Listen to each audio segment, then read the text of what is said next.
Okay, so Okofo Charles, I don't mean to. I hope you are good.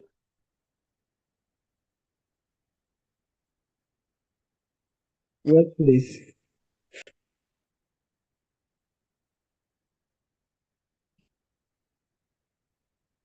Uh,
Oh, me go see my friend Yago, family business crana. Let's see a Yakrana, Papa in the rich or handy be over. Emma Minty. The man management in the Bibiana, Mijam Kakra. A brochure day. Yago, PF.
What if you can create your own website by saying, "This is what I want," with Dreaming and growing is hard work.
Okay, so greetings to all of you here.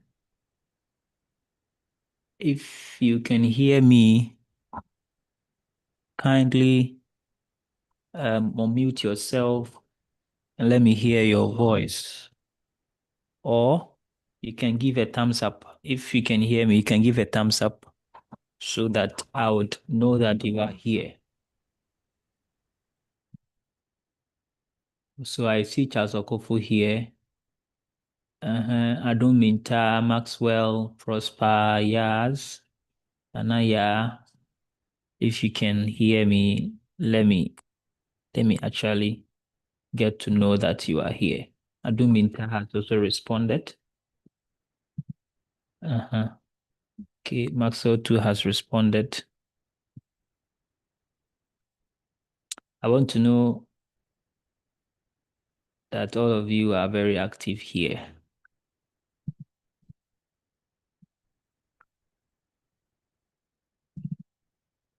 Are you all active? Those who have not give thumbs up, are you here with us?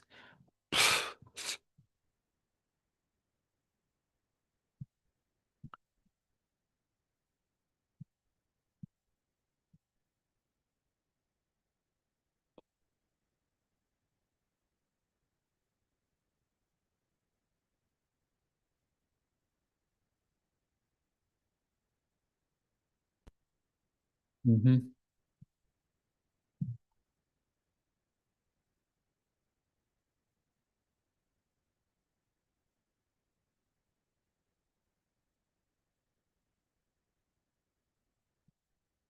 Those who are here to give thumbs up, are you here with us? I want to see that you are all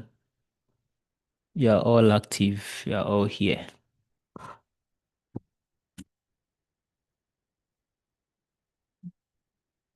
Okay.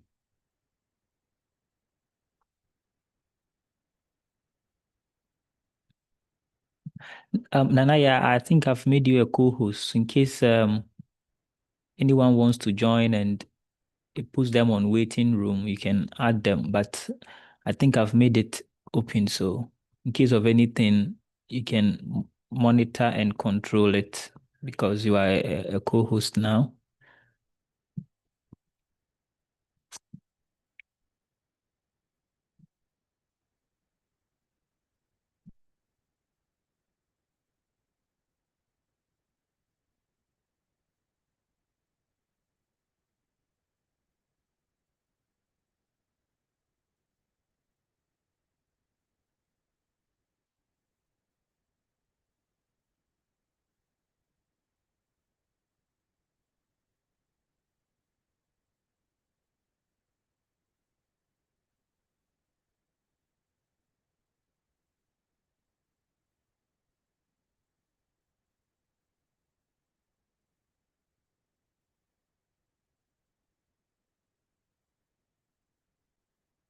Okay, so we are starting very soon. I think we've waited for some few minutes and people are now joining gradually. Let me see.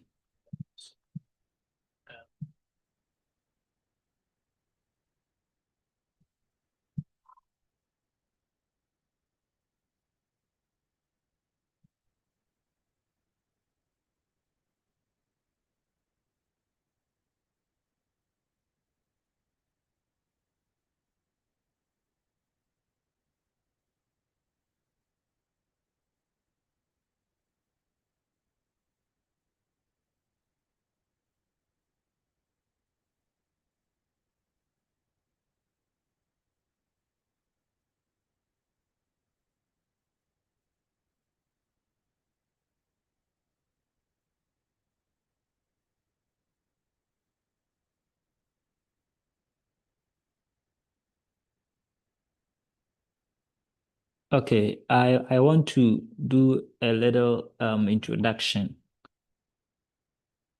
So I would want any of you or all of you to introduce yourselves. You can do that in the chat. You can write something about yourself, your name, where you are joining us from, your school. You can do that in the in-call chat, and I'll read them and talk about them. I'll read them and talk about them. I'm kind of trying to wait for like 5 minutes and see others will still join. Some have just contacted me for the Zoom link, so I'm trying to work it out and give the Zoom link to them. So as I'm doing that, you can write your name, where you have joined us from in the chat so that we read them. So let me go to the chat and see if somebody has written something there. Where is the chat? Oh, okay. There is the chat. Okay. Yeah.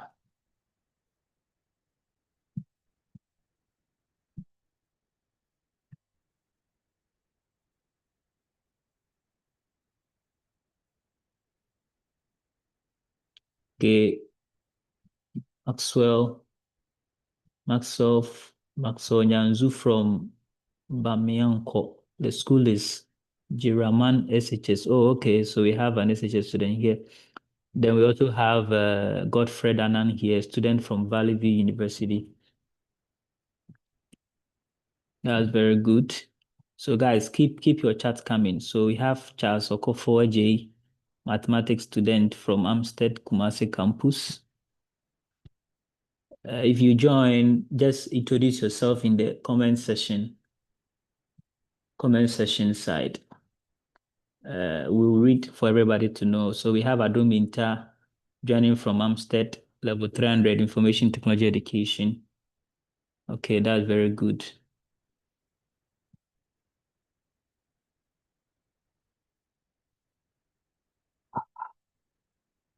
Okay, 1, 2, okay. Oh, okay. Maxwell says he's a university student on 10. Okay, so because you didn't clarify that in your message, so that's why. So we have Godson Osei Kwabena from Amstead, reading IT. Emmanuel also have joined from Amstead, level 400 economic student. Oh, good. So we have even on IT people here. Yeah, level 400. Okay. That's very interesting.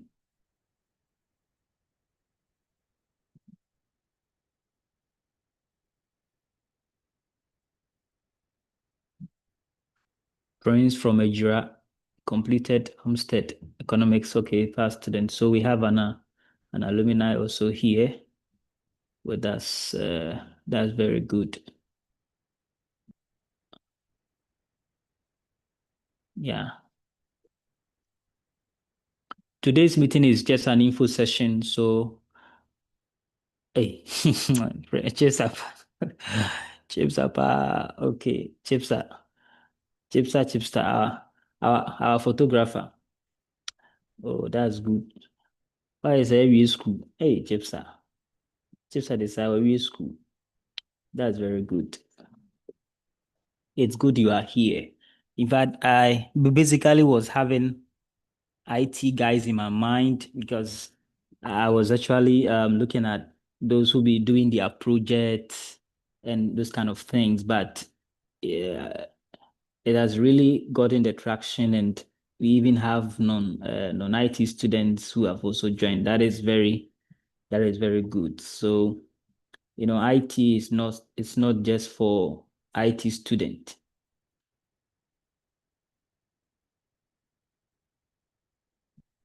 IT is not just for an IT student, or let's say digital literacy.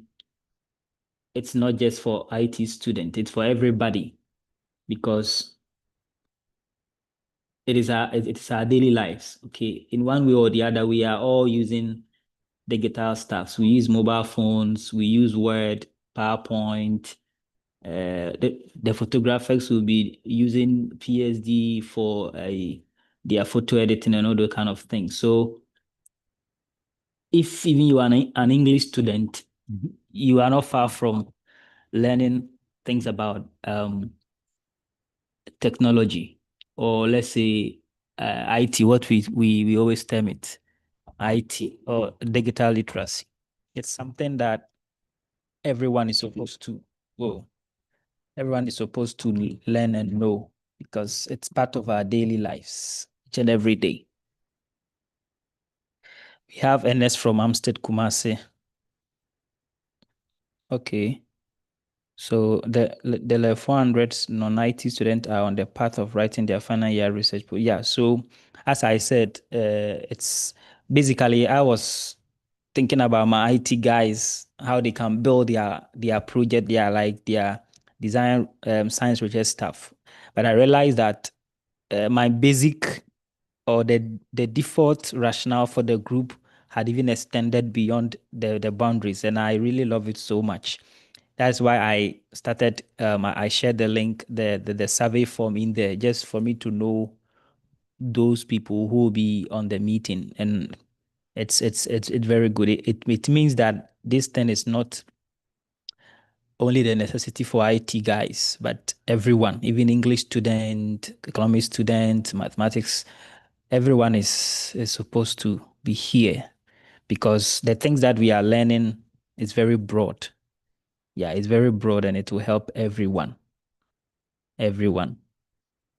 Because yeah, so it's very good I see all of you here, especially. So if you have a friend who is also a final year student preparing to do their project, in fact, I'm not an expert in uh, letting you know how you can perfectly do your project, but as we are doing all these things, it will actually guide you how you can leverage on AI to assist you in your project and other stuffs. Because currently there are certain things you might not want to write all the time.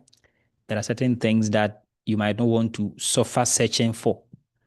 With just a click, AI can search for the resources for you. You read through, then you get all the things you need. So that is very good. Yeah, that's very good. So 5 minutes more, then we would start everything. Yeah, 5 minutes more, we'll start everything. So if you join, kindly tell us where you have joined us from, your school, why you are here, if you are a student, your program, and those kind of things. We just want to know you and have that kind of interaction.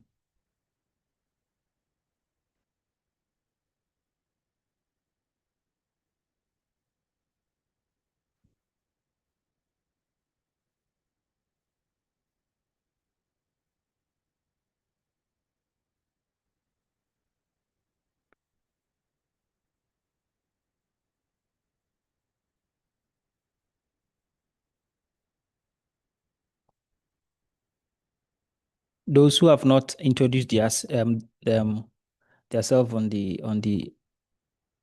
the chat section, kindly do that thing. Let's introduce ourselves. Okay, so I see one here, Atapoku. Atapoku Clement. Okay, so Atapoku Clement, where are you from? Yeah, those kind of things. We want to know. Let me check the participant. Okay. So that nobody joins. I remember there was a time we were having a Zoom meeting and somebody hacked the host and showed a lot of bad stuff. I don't want that to happen in this meeting. So let me check if okay,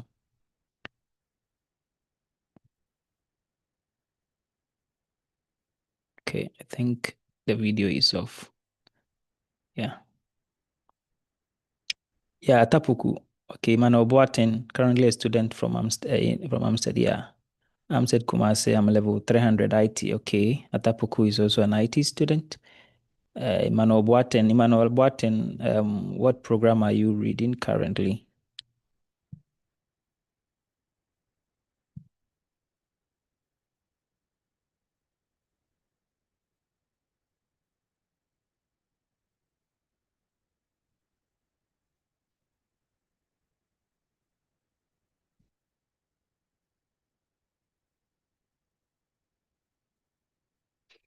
Okay, 2 minutes more, then we'll start everything. So we are live streaming on YouTube as well. So after here, you still get the video on YouTube and you can also watch it. You can also share it with somebody. The person can also watch it in case somebody would want to join, but at this moment, the person is not available to join the Zoom meeting. They can join or they can watch the stream. So let's also share it.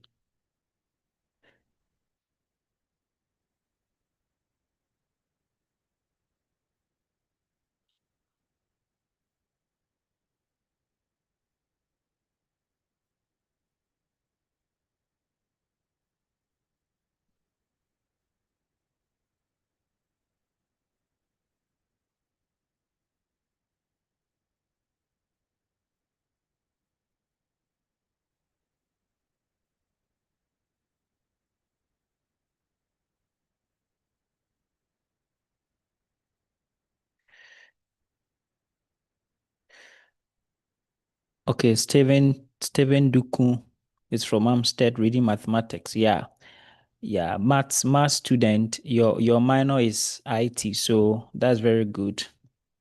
Your minor is IT, so math students are also partially IT guys.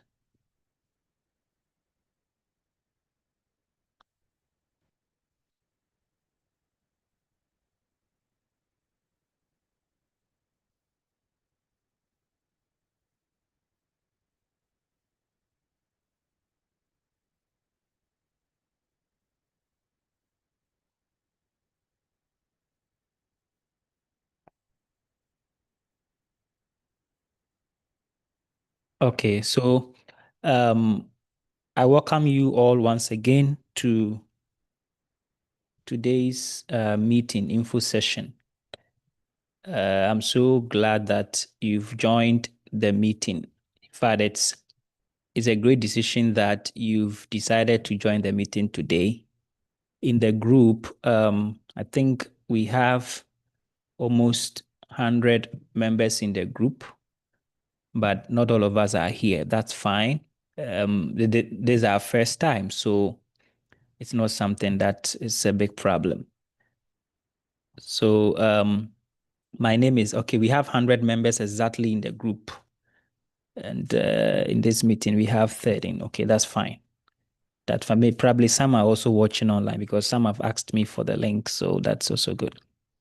I'm so happy that you've joined this kind of info session as we communicated to you. We want to do an info session on vibe coding. Which group? Okay. Okay, Chiefs, I probably you've not joined the WhatsApp group. I'll share you the link of the WhatsApp group so that you join the WhatsApp group. Don't worry. So we are going to do an info session on vibe coding. The survey that I did, I want us to quickly go through the survey. I did this survey because I wanted to understand the environment, the people that I'm actually going to meet, then would understand how we would structure everything and make sure that the meeting is well represented. So my name is Isaac. I have with me here Nana Yajiwa Japan. Yeah, he happens to be one of the team members for Line of Consult. She plays a pivotal and a vital role in this kind of group. So he is in charge of making sure that this organization comes to pass and a lot of things. And Nanaya, I hope you are there.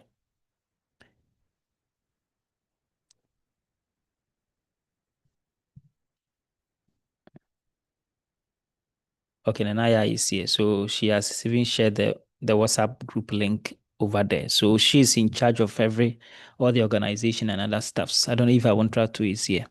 Okay, Awontra has not yet joined. Okay. So we've been we are students. We are still students. We've been students at Amstead before. I completed. I've even forgotten the year I completed school. 2024, right? Okay. Yeah. So I've been a student of Amstead before. I've passed through all these kind of stages that we are we are actually going to do, and that is what motivated me to do this. Because I'm a student. I'm still a student. I've been a student in Amstead before, and I know the hurdles and this kind of things that we go through. So we decided that okay, we are going to have an info session. During our time, we were not privileged to have this kind of AI thing that much. So we were not able to utilize it as we are supposed to do now. If we had known this AI during the time we were in school, how important it is and how helpful it is, even in our learning activities, we would have utilized it so well. But then probably it was now coming up. So even when I was in level 300, is it 300 or 400? Yeah, when I was in level 300, that was when I began to hear ChatGPT. That was when it has started coming up. When people talk about ChatGPT, I've been asking, what is ChatGPT? What is that? So when we go to level 400, we got to know it more. Then we started using it sometimes for learning and other stuffs. After school, it became more prevalent. It's like the way when COVID-19 was in place, or yeah, COVID-19 was really happening in the world. Online meetings became more. Zoom became powerful, and now it has become more advanced. So online things have become a full partial thing that we have been using each and every day. So now AI has come to stay. It is with us. We have a lot of AI platforms available, not only ChatGPT, a lot of them that you might not even know. I think I did a little survey on AI. Let me see if I'll be able to see that and share with you. A lot of AI platforms are available. Probably whilst we are doing it, I'll show it. I'll show it to you. A lot of AI platforms are available that people are using and other stuffs. So it is time we become aware. When I did the survey, out of the 100 people that we have in the group, probably because we are starting, so it's normal. 18 people responded, and out of the 18, 94% are mostly student. So we have a lot of students here, and when it comes to having the awareness of vibe coding, we have like 77% or 78% people are saying that they've not actually heard about vibe coding. But I would just want to tell you that you've not heard about it, but you have been using it all the time. You have been using it all the time. I know most of you have been using Meta AI to have a conversation with your friends. So when your friend says, "How are you?" instead of you to write it, like give an answer yourself, you copy the "How are you" to Meta AI. The Meta AI will give you a response that you copy and send it to your friend. So, guys, I mean, you know what I'm trying to say. So maybe we've not heard about that term, but we have been using it all the time. So we are now intentionally going to look at that particular thing. Then out of the survey scale in the level of beginner level, beginner level, we have 83% who are saying that, okay, they have that kind of beginner experience. Then I also asked about the learning style, whether hands-on, tutorial, lecture, blah, blah, blah. We have 50% saying that, okay, we want hands-on projects. So that is very good. That is very good, something very good. Now let's look at it well. So we have more students here. Then we have a lot of people saying they've not heard about vibe coding before. We also have a lot of people saying that, okay, they are new to the coding environment. They are beginners. So that is fine. So it means that we need to structure this meeting to make sure that everything that we are doing is so leveled down, starting everything afresh for us to understand the entire thing. The moment we understand the entire thing, you would know that you have been doing it all the time. So that is basically the outcome of the survey that I did on the platform. And I also read what people would want to do. Some are saying, more people are saying they want to learn new frameworks. Some want to improve their coding skills. Some want to build web applications. Some want to use to do their project, which is even the lower, the second lower. Then some also says they want to learning the skills that can help them in their research work. Okay, so they are about research. Okay. So basically, with this kind of little survey, I've been able to know what we are supposed to structure this kind of coding revolution to be. We have a lot of non-IT. A lot of non-IT people are here, some few IT guys, economics, library and information science, accounting, mathematics. Yeah, so we have categories of people here. And that is very good. As I said from the beginning, I'm so grateful that you are all here. So we are going to actually move right into the session and talk about vibe coding. Please, I don't want to create any kind of disappointment today. We are not going to do coding today. We are just going to inform ourselves, have an overview of the vibe coding and what we have ahead, the plans, how we're going to be meeting, our next steps, and all those kind of things. So don't be disappointed if we don't do coding here, because that is not what we are doing now. We are just going to introduce everything and we start from there. So let me quickly go to the presentation. Nanaya will share the presentation so that anyone who wants it, who wants the presentation can have access to the presentation and can actually use it. So the vibe coding revolution. Before I go much into this, I know some students here are very curious, and I don't even know the best word to use. I've forgotten the best word to use. Like they think ahead. Yeah, they think ahead. If you know the exact word I'm supposed to use for that, it's in the mind, but it's not able to come on my mouth. So as we gave the information that we're going to look at vibe coding stuff, I know some of you have already searched about it and those kind of things. If you have done that, let me see a thumbs up.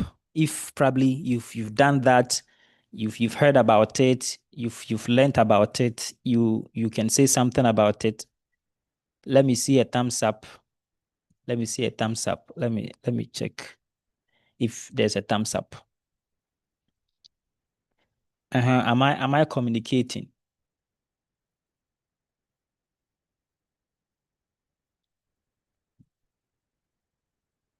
I'm not seeing any time. Okay, I see upon the nest. I see Charles Okofo. Okay.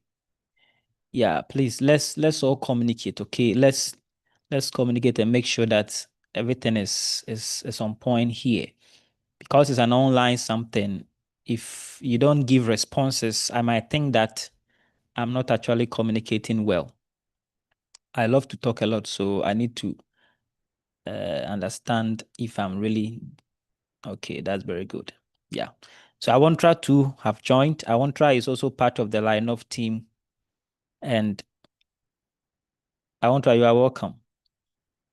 Yeah.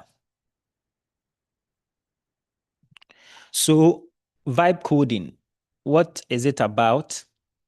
Vibe coding is a new approach to building software where users create websites and applications by describing the desired functionality or vibe in natural language to an artificial intelligence.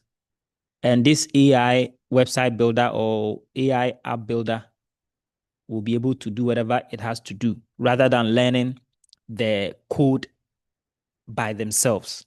So when we talk about vibe coding, it is just about you creating websites, web applications, mobile applications, and all those kind of things with just your natural language.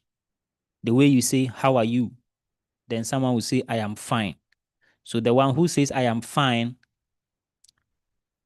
will understand your how are you, then it will give you a response. So using that kind of natural language and having a conversation with an artificial intelligence, rather than you learning how to write HTML by yourself, learning how to write JavaScript by yourself, and all those kind of languages that we have. Instead of doing that, you are only writing normal language to the AI model.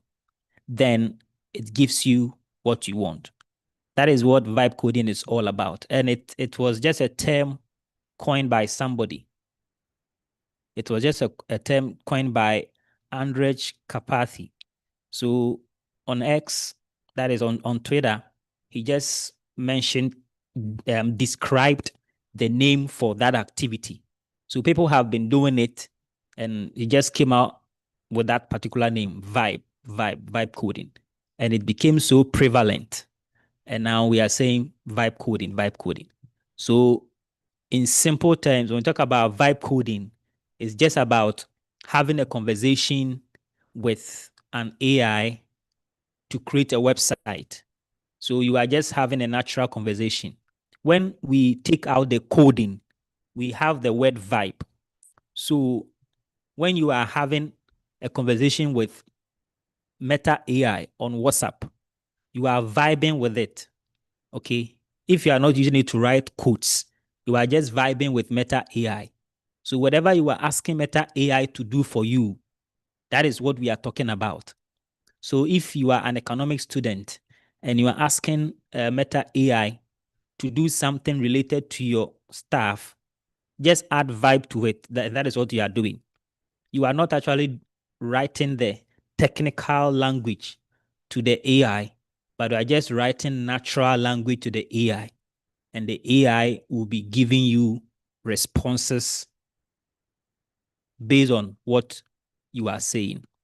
So in the environment of coding, vibe coding simply is about you giving that natural language, and it gives you everything.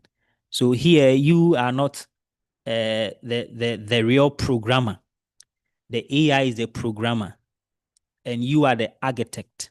So you are having the intentions, the logics, the ideas, and you are giving these ideas to the AI, and the AI is your programmer building that particular system for you. So that is simply that. So this method shifts your role from writing a code to managing an AI tool.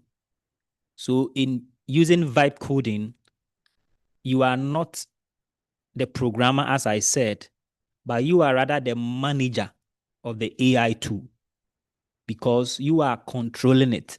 You are giving it the natural language, and it is implementing everything for you.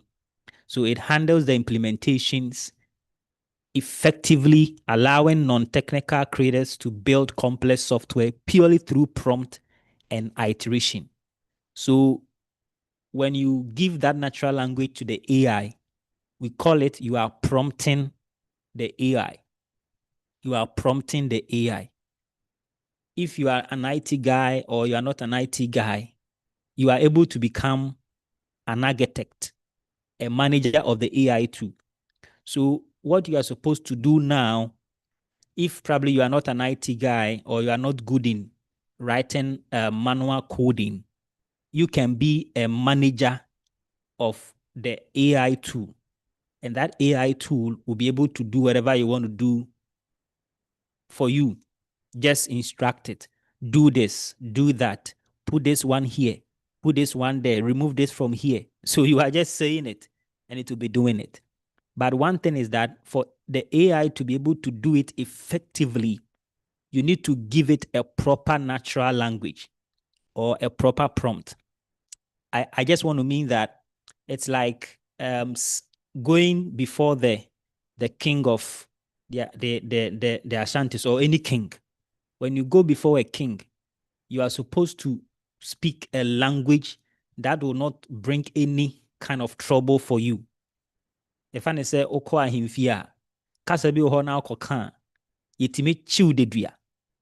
Even though you know how to speak Akan language, every language, Ekuapem, Asante, you know how to speak the language. But when you go before a king, it is not just any language that you can speak before the king. If you are not careful, if you are not careful, a language that you speak can cause you trouble before the king. The same application comes here. Yes, you can write something to the AI, build a website for me. But if you are not good in giving the AI proper prompting or proper language, you miss the point and you can even create something that is very disastrous.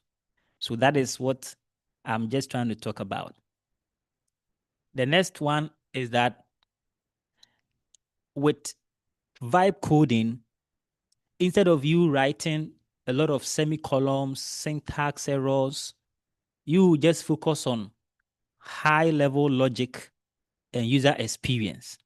So let me put aside the coding aspect and let me say that if you are an economics student, a mathematics student, an English student, and you want to use the AI, so maybe to write an essay, it depends on how powerful your natural language is presented. What you give to the AI is what the AI will give to you.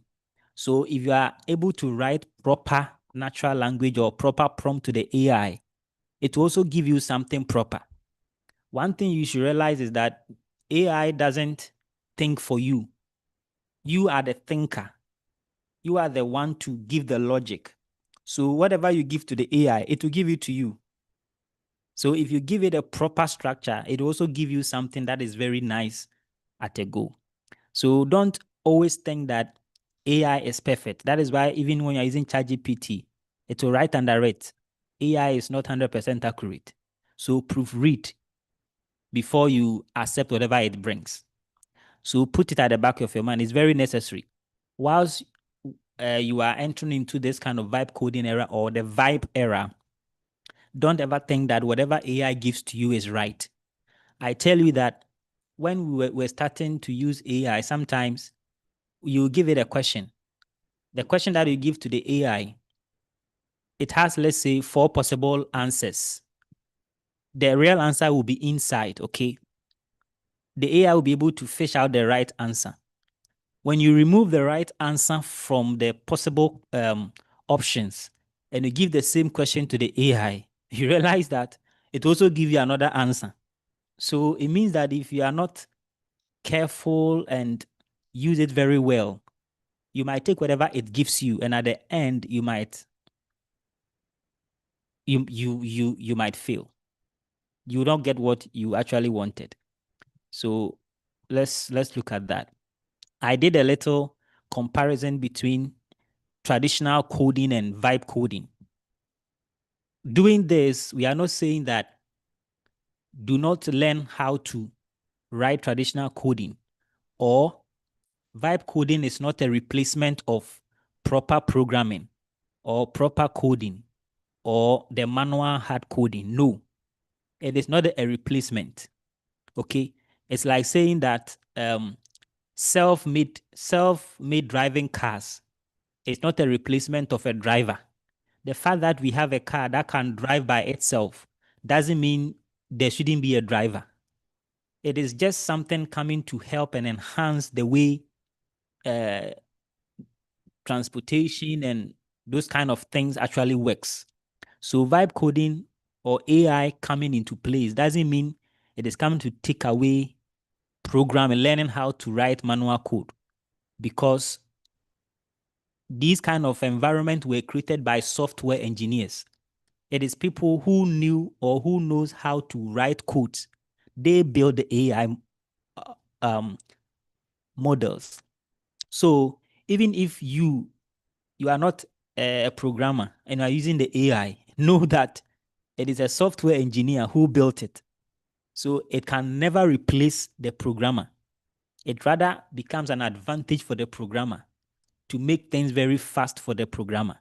But the one who is not a programmer can also find a better way to use the same AI to build something for him or herself that some years ago they wouldn't have gotten the chance to do it, because you have to know how to write HTML, how to write JavaScript, how to write React. But today, it might not be so necessary for you to know how to learn or write all these programming languages before you can build a website for yourself. But when you learn the AI application or the AI model, you are able to use that AI model direct it to get what you want. So that is basically what we are saying. So when you compare traditional coding with vibe coding on the aspect of input, in traditional coding, the programmer is supposed to do the syntax, right? The Python, the JavaScript, the C++, the C#, Visual Basic, and everything. But in vibe coding, you are just doing prompt, natural language. I want a calculator. I want you to build a game for me. I want you to do this for me. So you are just speaking a natural language. Okay, you are just speaking a natural language. And the traditional coding, you are writing the real language or the real language the computer understands. When it comes to required skills, in the traditional coding, you need to have a deep technical knowledge. If you don't know how to write Python, you cannot build a Python project or a Python application. You need to understand the logics of HTML, CSS, and JavaScript. But with vibe coding, you don't need that deep technical knowledge that much. I've said that much because I'll come to that and talk about it. You only need logic, ideas, and prompting. So as I said, you are an architect. In vibe coding, you are an architect. You are now thinking, okay, you take your book.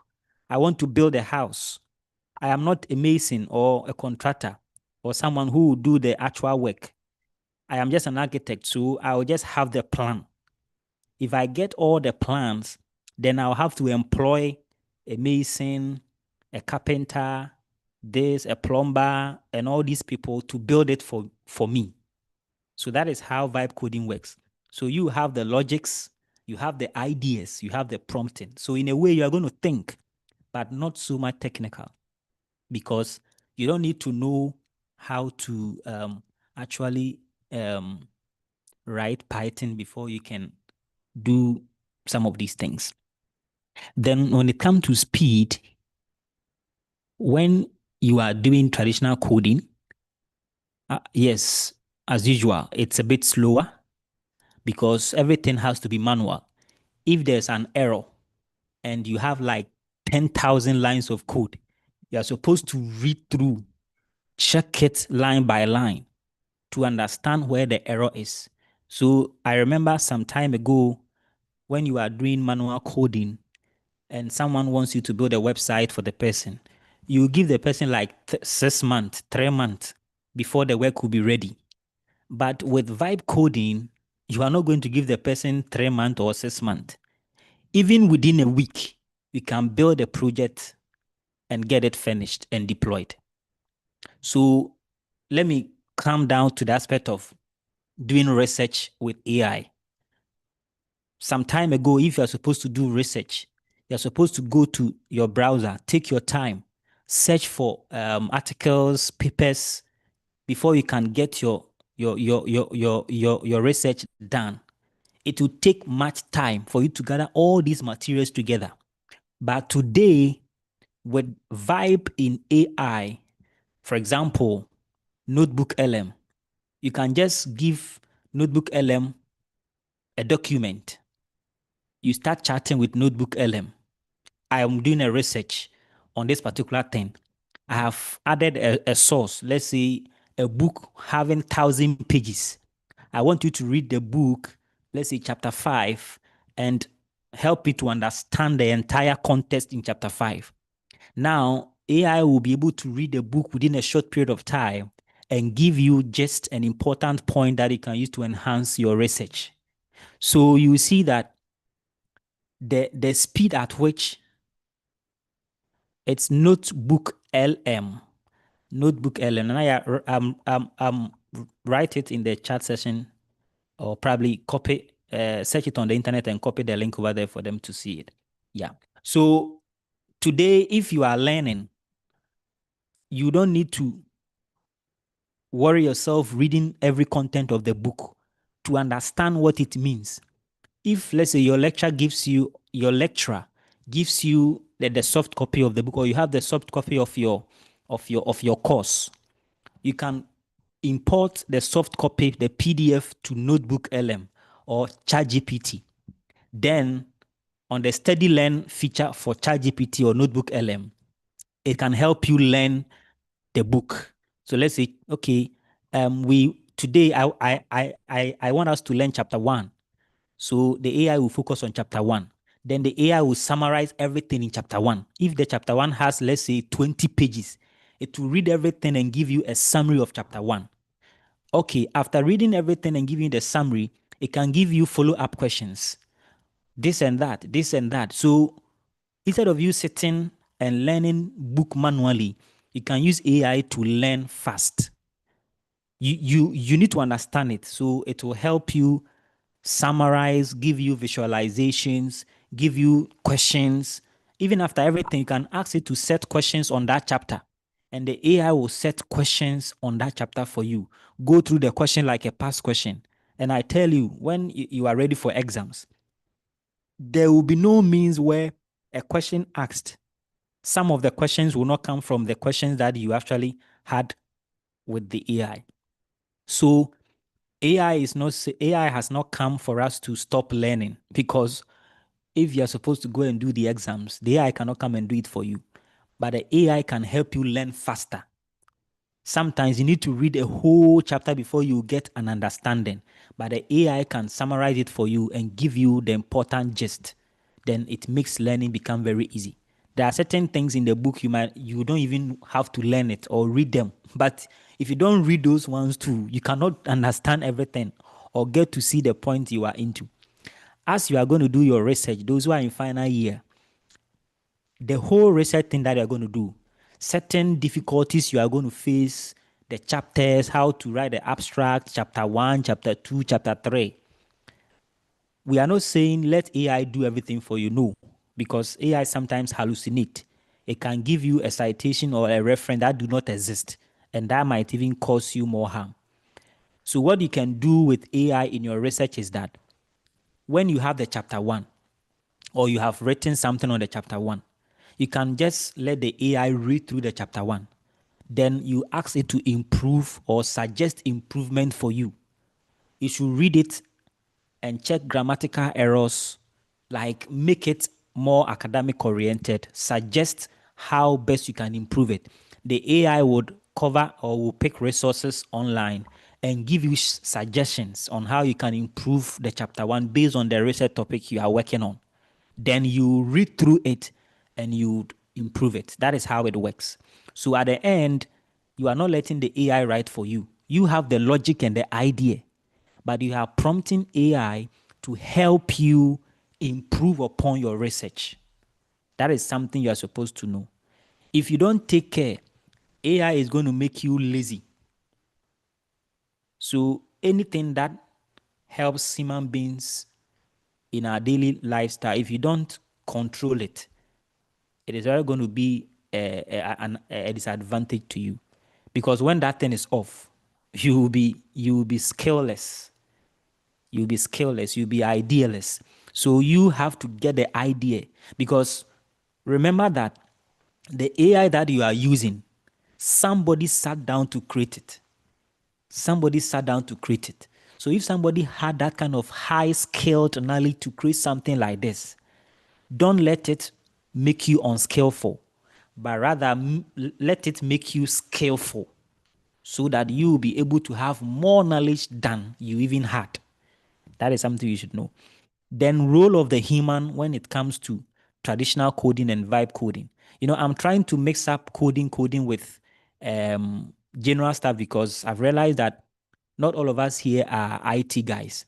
So if I concentrate much on coding, it will be like I'm speaking to them only. So the role of the human in traditional coding or traditional research things, you the person, you are the writer, you are the builder. You are starting everything afresh from chapter 1, even from the research topic to the end. But I tell you, with AI assistance, if you have an idea on a research, you can just write your natural language idea. Okay, hello, ChatGPT, I have an idea about this research, but can you help me polish the idea very well? So you have the idea, you have given it to the AI, and the AI will polish the idea for you. So here, you are not sitting there for the AI to give you an idea. Even though sometimes you let AI gives you an idea, then you read through and improve upon one. But you are the manager, you are the director. So now you tell your writer or your builder, which is the AI, this is the idea I have. Kindly help me improve upon it. It's like a manager telling the secretary to do this and that. The fact that the manager is asking the secretary to do this and that doesn't mean the manager doesn't know how to do it. Probably the manager has someone to assist. So the secretary have to do something. So I'm just citing an example. Barrier to entry in traditional coding is very high because if you don't know how to do or how to write these programming languages, you cannot build even anything.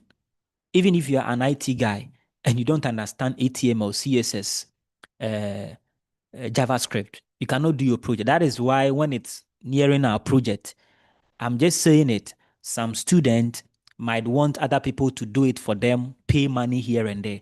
That is something that I want all of us here. So let me say that we are here as as a group.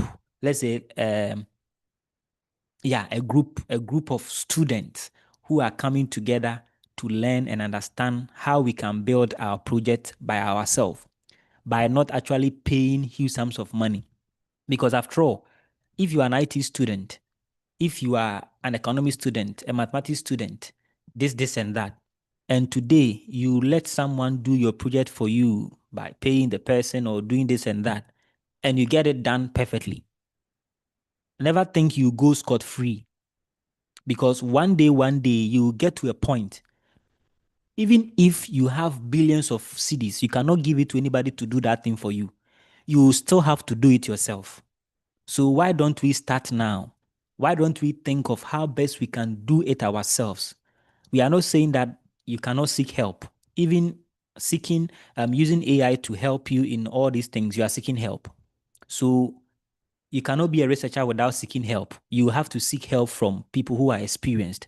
But we don't want a situation whereby from A to Z, you cannot do it yourself, but you want somebody to do it for you. Probably you collect something and you give payment and that stuff. With traditional coding, it becomes very difficult for a lot of people to venture into. Do you know that today, someone who has never stepped foot in an IT or computer classroom is able to build powerful systems, website applications just with AI? Someone who has never stepped foot in a computer science or IT classroom, the person has never learned about CSS. He doesn't even know what CSS is about, what HTML is about. But with just an AI tool, he is able to build applications and is making money out of it. So if you are an IT student, you are learning it. You are actually in the field. You are a computer science student. You are an IT student. So if non-IT students are able to do it with the AI, how much more you? So you are supposed to do it. It will become so funny when an IT student will give a project to someone who is not an IT student to do it for him or her. I have a lot of friends who are not basically IT students, but they are doing IT stuffs. Some are pharmacy students, some are English students, some are economic students, some are like a lot of people who are not IT students, but they have taken it upon themselves to leverage on these kind of things, and they are now making money out of it. So if you are an IT student or a computer science student, it is in your field. You need to know it more and more and more and do it better. So that is something that we should know. I would want to pause here and ask if any of you have a question or a concern. Then we wrap everything up for a full conversation. Then we end our meeting or info session today. Any question, you can ask by unmuting yourself, or you can write in the comment section side.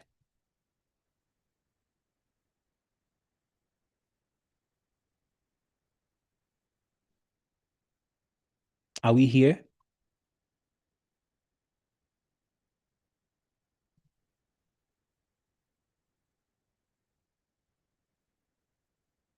Yeah, if you have any question, you can write it in the comment section side. We'll take note of it and answer them. If you want to speak also, you can unmute yourself, then you can ask your question.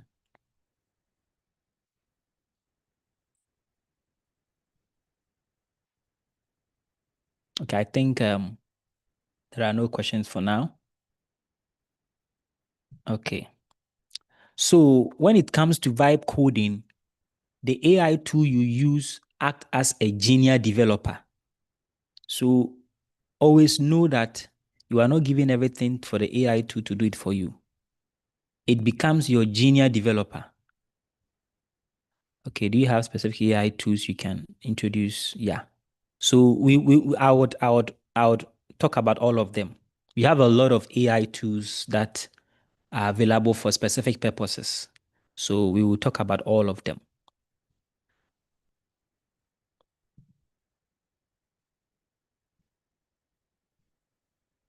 So you tell the AI what you want. Okay. So in the field of coding, let's say the AI is your junior developer. So what do? Create a blue button that bounces when clicked. So you are telling the AI to create. Yeah, okay. So Notebook LM is an AI platform created by Google. So just look at the name, Notebook. What do we use Notebook for? We write in things that helps us to learn and other stuffs. So they created Notebook LM purposely for learning, research, and other stuffs. So you create a notebook, you copy all your resources inside. If it is your course book, you upload your course book in there. Then the Notebook LM will be your assistant in learning. So whatever you ask the Notebook LM about the PDF you have imported, it would actually give every bit details to you.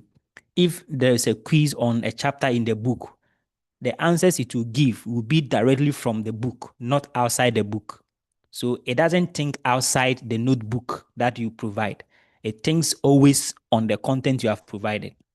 I would open it and we'll look at that. Okay, so say you said this AI tool is not always 100% correct. So is it necessary to know something small about coding, or there is another way to face this problem? Yeah, so everything that you do, you're supposed to have a little knowledge about it, but you are not expected to know it before you use it. You can know it whilst you are using it. Okay. So if you are an English student, you're not supposed to go and learn or go and register as an IT student before you can know how to code. Currently, that is what I would say. Maybe some years ago, if you want to know how to build websites, you need to actually have a kind of a full course, something to learn the languages, Python, CSS, PHP, and other stuffs. But today, you need to learn an AI tool, how to use an AI. For example, ChatGPT. We all use ChatGPT, right? We all use Meta AI. Do you know you can even use Meta AI to create a website? Right now, you can just take your WhatsApp phone, go to Meta AI, tell Meta AI, create a single website page for me with HTML. Meta AI will write the codes for you. That's all. You don't know or understand the codes, but it has written the codes for you. So now you are supposed to learn how you can use that code. Okay, so if it has written the codes for you, what should I use the codes for? It depends on your logic and your idea. Okay, that is what we are talking about. So vibe coding is all about your logic, your idea, your prompt. What idea do you have? When you tell the AI to your idea, it will give it to you.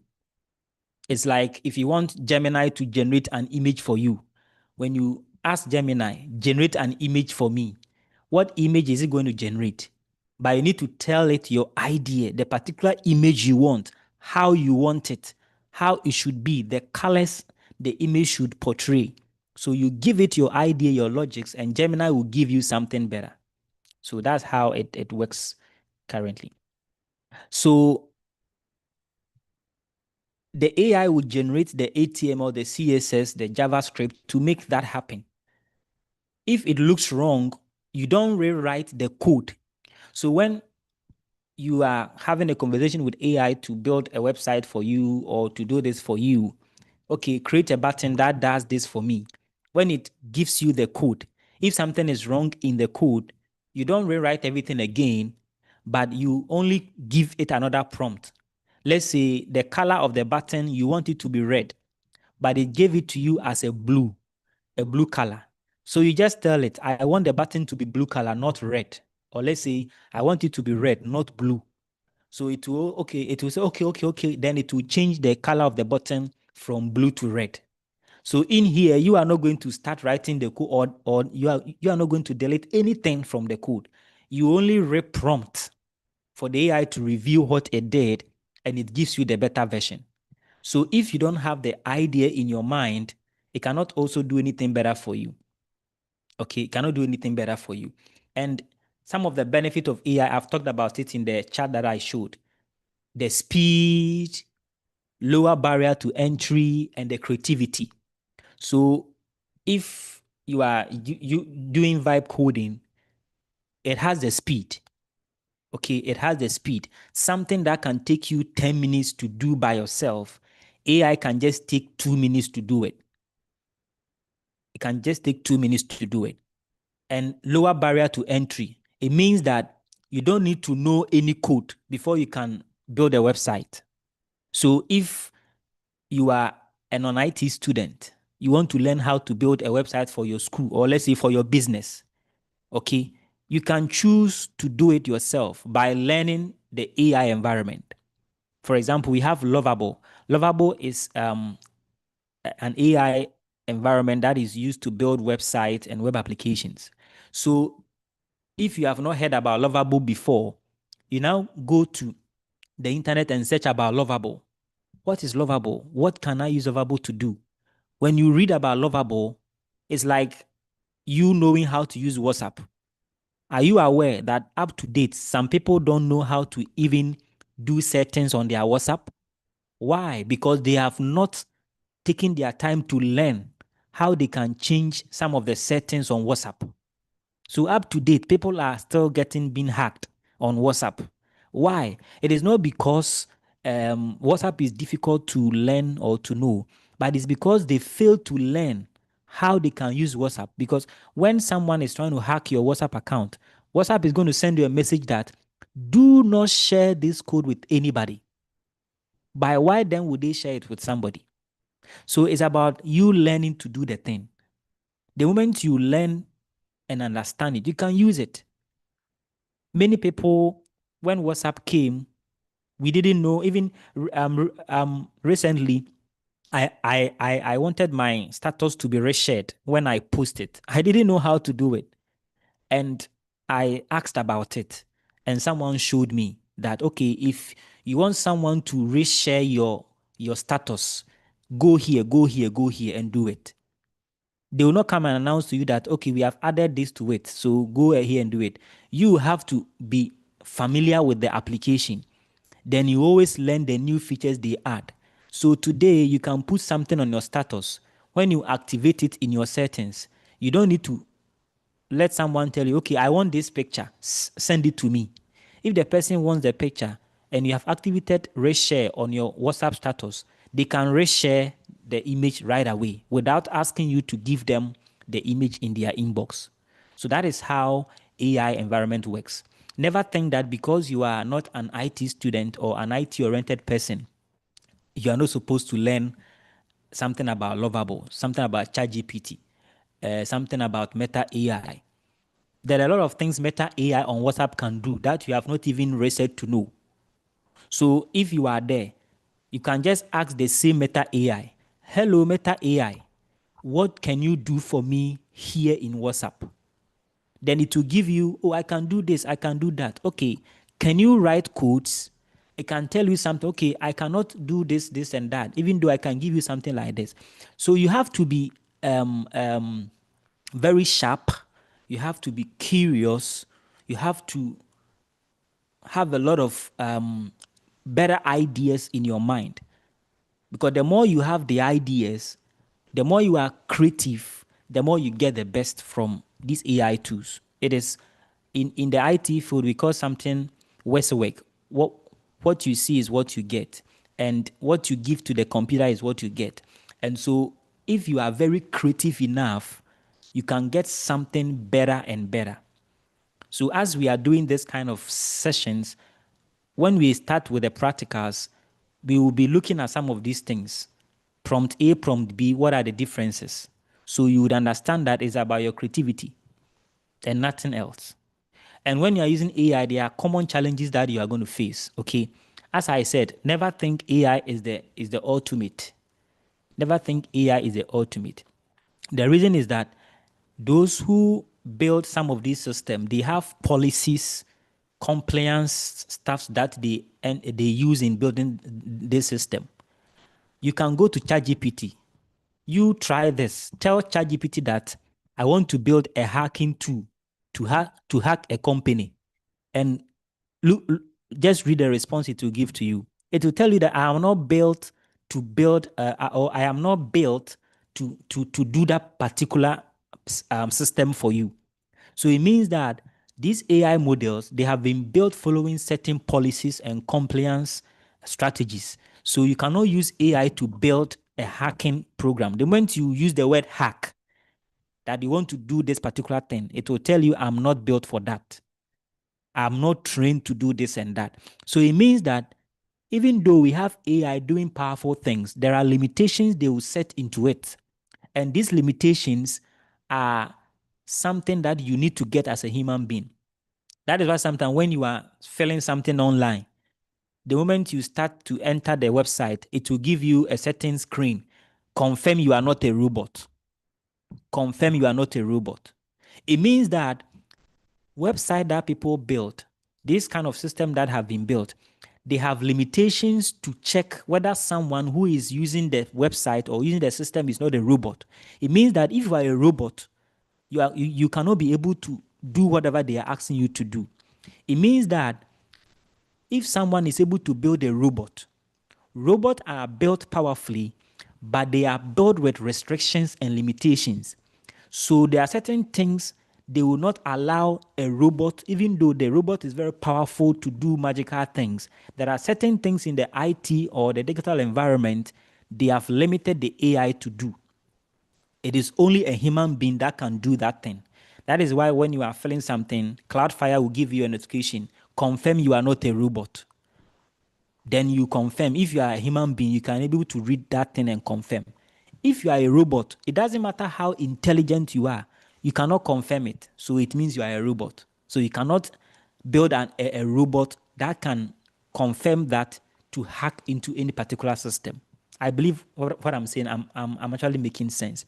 So I'm trying to say that even whilst you are leveraging AI tools to do some of these things, we call something human in the loop. Human in the loop means that everything that AI has actually been developed to do, it still needs human being to perfect it. It still needs human being to perfect it, because that particular AI was built by a human being. And every system built for the world to use legally, ethically, follows a certain policy. That is why those who don't follow those policies, we call them cyber criminals. We call them hackers. We call them cyber bullies and other stuffs. It means that these people, they build applications that do not follow the policies of the worldwide agreement. They build applications that can cause danger to other things.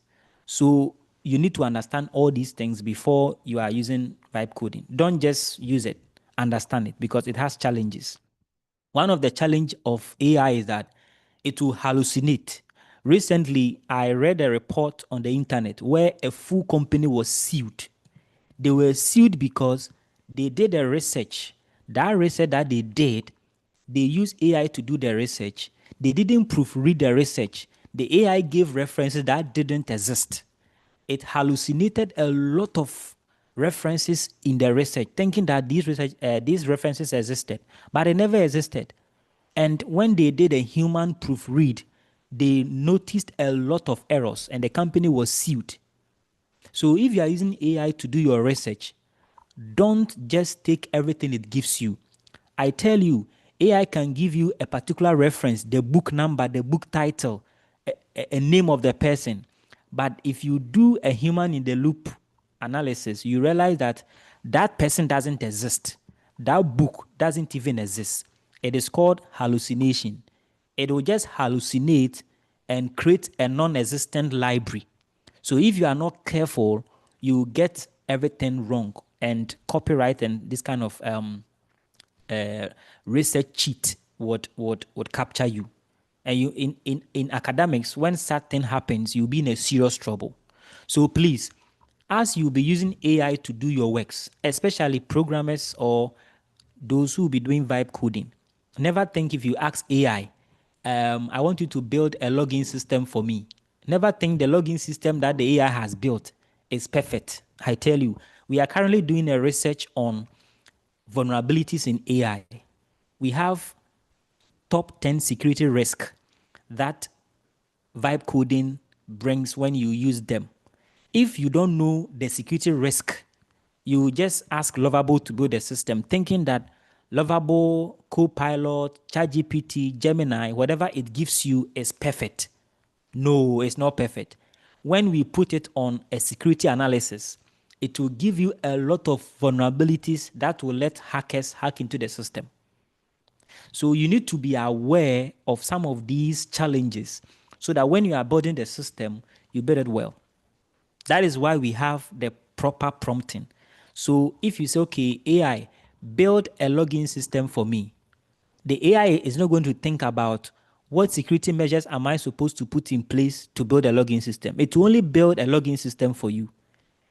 But if you want it to be more secured, you will now tell the AI, I want you to make sure that, let's say, password that users provide are not plain text, they are hashed. So it means if you are building a login system as a vibe coder, you are supposed to understand how passwords are supposed to be represented when building a system. If you don't know how passwords are represented, you end up building the system all right, but you get it wrong. I did a little, let me see. Yeah, I did a little security audit on a particular system for somebody. And these are some of the security risks that the thing actually brought up. Okay, so let me see. Yeah, let me show you the risk. So the person built a student report system, okay? And the student report system that the person built, to the person, it might think that, okay, the system is perfect because you can log in, you can log out, you can create report cards, so that is all. But on the internet, people can hack into the system. Why? Because there were several vulnerabilities in the system that could let people access the system. For example, there is a broken access control, insecure direct object references. There is a cryptographic failure. It means that the password, when you create sign up on the system, the password is supposed to be hashed so that no one can decode it.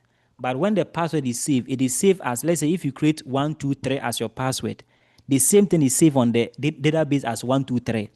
But in actual coding environment, when you create a login system or a sign-up system, when people create the password is not supposed to be saved as a plain text in the database.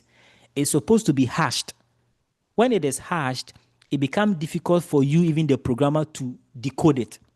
That is why when you are building systems, they add forget password. There is no way Google will ask you to retrieve password. Okay? There is no way Google will ask you to retrieve password. They will ask you to forget, have you forgotten your password? Then create a new one. Because they themselves cannot recover the password for you because it has been hashed. So if you ask them to recover it, they cannot recover. Any kind of website that you build, any kind of system you are using on the internet, that is able to recover your password is a system vulnerable. Passwords are not supposed to be recovered like you call the person, what is my password? Then the person will tell you it is 123 because you have forgotten. No. The system is built in a way that the password has to be hashed on the database. The only environment they can create for you is that you can save your password in a password manager. So even that password manager is also protected and encrypted. So if you use Google Password Manager, you save the password in Google Password Manager. Google cannot even see your password. You can only see it yourself. For that one, you have saved it as a hashed in the database, but in the front end, they have given you the opportunity to you only to see the password when you forget it. You just go to Google Password Manager. You enter your login something, then your password will be shown to you. So it is only being shown to you, but that is not the same thing saved in the database. I hope we are getting it. So when you are using AI, never think that whatever AI gives to you is the ultimate. If you don't do human in the loop, you end up getting a lot of errors. We have something we call the injection. So the system had an injection problem where there are certain kind of measures that has to be taken on the database, which should protect cyber criminals to attack the database. That was missing. We have insecure design, missing security headers. So we have security misconfiguration, no rate limiting. Like when you are logging in and you log in 1, 2, 3 times, the system should know that you have logged in more than 3 times, so it should lock you off. Until 1 hour, you cannot log in again. If all these things are not there, it is vulnerable. We have, okay, this one was okay. So I just want to say that when you are using AI to build systems and other stuffs or do your project, never think that the research work the AI give to you is the ultimate, is the correct one. You don't need to read through again. After all, ChatGPT, their mommy. So that is all. No, you need to read and read again and make sure, confirm the resources, confirm the sources, and make sure that it is right, because it can hallucinate. And if it gets into a professor's hand who will use Tenatin and other kind of privacy tools to check it up, you are going to be in a serious trouble. So take note of that thing. So I've talked about this, the security risk. And vibe coding to maintenance is difficult. It is difficult because if you don't understand the code, the AI wrote, fixing a bug and the AI that the AI cannot resolve can become a major roadblock. So it means that even though you might not be an IT person, but as you are using AI to do your thing and other stuff, you need to learn alongside. Don't just let it go off. Try to learn whilst you are building it. You learn whilst you are doing it, because there will be a point where you get frustrated. There are certain things the AI cannot solve. I tell you that before today, AI were not able to build projects as we are doing today. Before today, were we having Lovable? No. Before today, were we having Replit? No. When ChatGPT came, we were not having ChatGPT Thinking 5.2, ChatGPT 5.2 Codex. We're only having ChatGPT that only does test. But today we have ChatGPT that can write code. So it means that ChatGPT writing code today doesn't mean it can solve every code question or every code difficulty. There will be a particular difficulty that may need some human intervention. So even though you are not an IT person, you don't know how to write codes, it is a disadvantage, because there will be a point where you need to do some kind of reading to understand certain things, to even position it well before you can get it. So you have to know that in everything there are disadvantages and advantages. By the way, there are disadvantages and advantages. So just know what you are doing, but understand that today, if you are not even an IT person or you don't know how to write Python, JavaScript, you can still build system for yourself. Okay, you can build a small calculator. So let me see if I'm sharing my entire screen. Let me share my entire screen. let me see. Okay, I think I'm sharing my entire screen now. Maybe later. Okay, so for example, I am behaving like I'm a non-IT person. Okay, I don't know if my screen is being showed. I don't know. Is my ChatGPT environment showing? Okay, I think it's showing. So, for example, I just want to behave like I am a non-IT person. So let me use Gemini because Gemini will be able to give me a side view of what we are going to do. So let me use Gemini. Okay. So let's use Gemini. Okay. So for example, I'm not an IT person. I just want to build a calculator. Okay. That calculates something. I'm just giving a natural language without any kind of proper prompting. So you set it to Canvas over here. Canvas will give you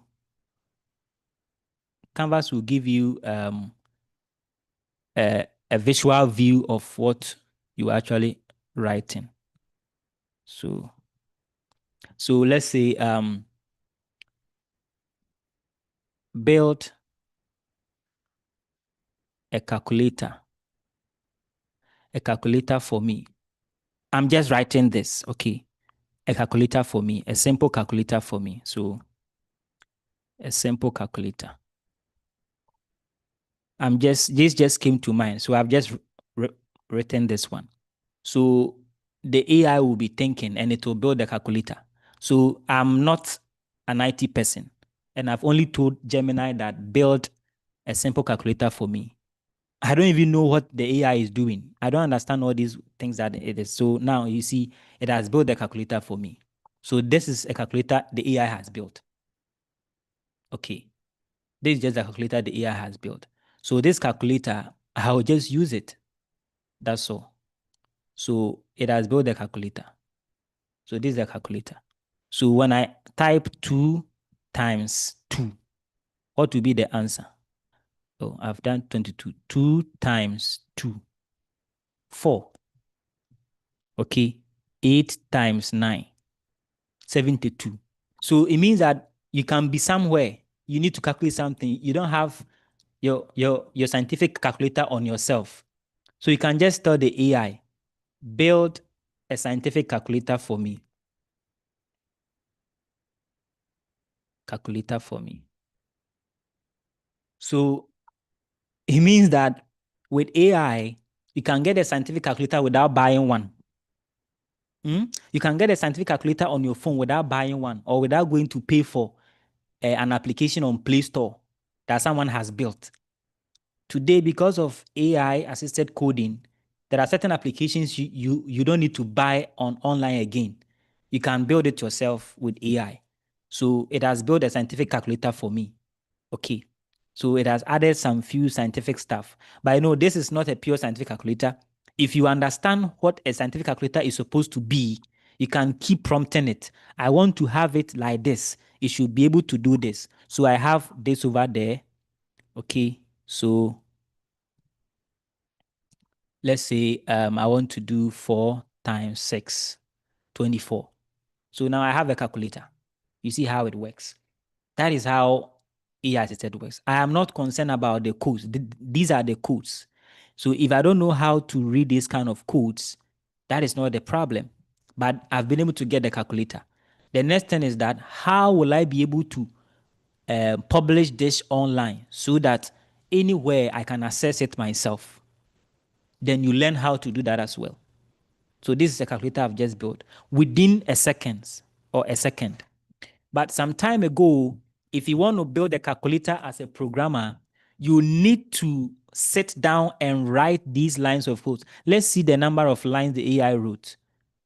281 lines of codes. So it means that for some time ago, as a traditional programmer, you need to write 281 lines of codes before you can get this calculator done. Even the design and the colors, you need to think how to make it more colorful, how to make it nice, where to put a button and blah, blah, blah. But this time around, when you give just the prompt, build a scientific calculator, it has built something with its own design. So the next thing that you might want to do is that, okay, I don't want this color. I want the calculator to be a blue color. So I want a blue color calculator. So you don't want that color. So you just give it a color. One thing is also that AI also correct grammar. So I even wrote I want, but it will understand it to be that I want. I'm not saying that when you are chatting with AI, write improper English or write wrong grammar. Make sure you know what you are writing. Don't just feed it with any kind of vague communication. Plan the content, plan the prompt, structure it, so that when you are giving it to the AI, you give it to it, it hit at it, it gives you the best. So I said I want a blue calculator. So it has changed the color to blue. Okay, so let's say I want the equal to be a yellow color. I want the equal, look at what I'm writing. I want the equal to button to be gold color. So I just tell it, I want the equal to button to be gold color. And it will be able to change the color to gold. This is even Gemini. Gemini is a general purpose AI platform. It does a lot of things. It's not actually built purposely for coding, but it has a coding feature inside, like the canvas. So if you can use Gemini to build a whole project, then you see now it has changed the equal to color to the good color I want. So it means that with my natural language, I can build anything on the internet. But the question is that how secured is this system? That brings in your logical ideas, your reasoning, and your knowledge. So it means that when you are supposed to use AI, it doesn't mean just use it. You need to understand what you are doing. So you have to master the prompt, make sure that what you are doing is right. So you master the prompt. Don't just write anything. Know how to write prompt. It's even a course on its own, prompt engineering, because the language AI understands, if you're able to give it well, it is best. For example, I can ask the AI, give me the best prompt to build a calculator. So the best prompt. So AI itself can even help you to get prompts done correctly. Okay, so I'm just asking the AI to give me the best prompt. So it will now give you prompt over here. Then you read through. So these are just the ultimate calculator prompt template. So act as an expert. So you see, this is how the prompt has now been defined. Instead of me saying, I want a calculator, the best prompt AI is giving is that when you are prompting it, start like this. Act as an expert full stack front-end developer. Build a fully functional scientific basic financial calculator in a single HTML file application. So when you give the AI this to build, it will build it with that kind of core functionality, scientific basic financial. But when I was starting, I just wrote build a simple calculator. And what is a simple calculator? It will not have a scope. Okay. So one thing about vibe coding is that you can use another AI to get the prompt, then you use another AI to implement the prompt. So we have a lot of things that we have to talk about. So you have to master your prompt, then you make sure you do it very well. We have what they call the reverse prompt. The reverse prompt is when you are prompting the AI and it's giving you something that you don't like, then you reverse your prompt, like you prompt it well, you analyze the code effectively, then like you let the AI analyze the code for any kind of errors, then you ask it to help you improve it. Okay, for example, build a login system for me. After it gives you the initial login system, then you start the reverse prompt. Kindly scan the login system and check whether there are vulnerabilities. Make sure it put into consideration all the top 10 OWASP security risk measures. So because it knows the 10 top OWASP security measures, it will list all of them and now focus on, is there any injection problem? Is there broken access problem? Is there this problem? And it will now start solving it one by one. So you need to know some of these things before you start actually using it. The same way when you are using it to do your research, you are supposed to know how to structure a research. What should be contained in the chapter 1? What should be in the chapter 2? What should be in the chapter 3? So when you are prompting the AI to help you improve chapter 1, chapter 2, you don't say improve chapter 1, but you would give a proper prompt that will push the AI to work within a certain environment. You give it a scope, a context, and everything. So when it gives you the result is going to be very powerful. You only need to do some minute kind of changes and other stuffs. So that is what happens. So it's like someone who knows how to do proper coding. When they are actually building system with AI, they are very perfect than someone who is just a vibe coder. So if like myself, I do more vibe coding, I don't know most of the languages, but because of AI and vibe coding, I'm able to create system with every language. Someone who knows React more than me will be perfect more than myself. Why? Because they are able to read the codes manually to even understand things better. So the AI is only assisting them to speed up their work. But if I am only dependent on vibe coding, the moment there is a serious problem, I'm not able to debug and I'm not able to fix it. For example, if you don't know that, okay, HTML is supposed to be in this structure, you let the AI build it for you. If care is not taken, you might not think of, okay, this thing that has been built, what again should I do? What again should I do? Okay. Even some of these things that I'm talking about, if even you don't know, you can still leverage on the AI. So you are the manager. If you have built a login system, what again that you should do, you can still ask the AI. Actually, I am a beginner. I don't know anything about HTML, but I still want to build this system. So act as an instructor, act as a full stack this who have worked with this. Sometimes when I'm prompting AI and I want to build, let's say, a system like Facebook, I can just tell the AI, act like the one who created the Facebook community platform.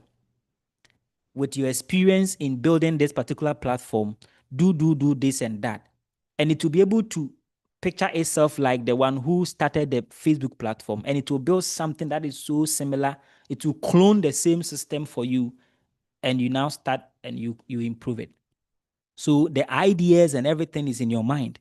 If you are using it for your research, the ideas and the logics, everything is in your mind. You need to think before you get the best. Never think the AI is going to think for you. No, that is a serious error. It's a serious error, and it will make you lose a lot of things. You should be smarter than the AI. I'm not saying that probably the AI is very intelligent, but we cannot be more than our God who created us. God created us.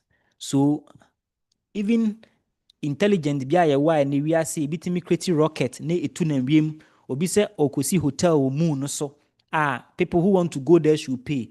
And Elon Musk has been able to build a brain chip wode hyɛ wo tiri mu a you can operate your phone with just by thinking. These are very powerful intelligence, but they are not above God. Why? Because God created them. So even AI and robots are very powerful, helping us, making things easier. We should remember that they are creatures. Human being created them. So you should be smarter than the AI. Smarter means that you have a lot of control over your logics and reasoning. So you shouldn't let AI reason for you, or something that you should be able to reason as a human being. You let the AI do that for you. If you let the AI do that for you, when it comes to the job market, you are going to be laid off, because when we put you and the AI, there is no kind of power you can have on the AI, because ChatGPT itself cannot be ChatGPT without a human being. So you should be able to become more smarter than the AI, so that when the job market is looking for somebody, they would find someone who is smarter to use the AI tool. If there is any error, they will be able to correct them. So let me end here and open room for other questions and other comments as well. Then we end this particular meeting. In fact, I've talked a lot. I don't know. I thought I'll be able to do this within a few minutes, but the way I started, looks like a lot of things are coming up in my mind. So let me open the floor for comment, questions, and other things. Someone is saying, so with the using of the AI, if you are using a free version of the app, yeah, I sometimes reach my limit, and which I have to restart the computer to tell the AI. And by the time the AI, the limit reach again. So, as they are doing this kind of things, they are paying huge sums of money to keep it live. Okay. They are paying huge sums of money to keep it on a live server. Every server is 24/7 live. Some servers are even under the sea. So anytime it is powerful and it's working. So they pay money to companies to build the hardwares and all those kind of things for them. So when ChatGPT is on the internet, it will not be free because they are paying money to maintain it.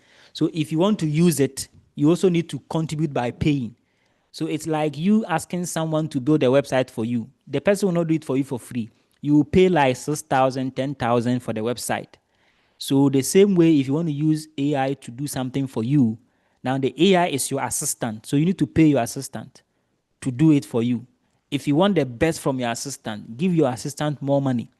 In this world, if you want someone to do something better for you, and if you give money to the person, I bet you the person can use strength that he or she doesn't have to do it for you. So that's how it works. So if you are using a free version, it has limits, and there's nothing you can do about it because it's a free version. Then you pay, you use it. Okay. Please, any question, any comment, any other thing, then we wrap up everything here. I want to see you asking question or giving comment. If you want to contribute, you can unmute yourself and do that.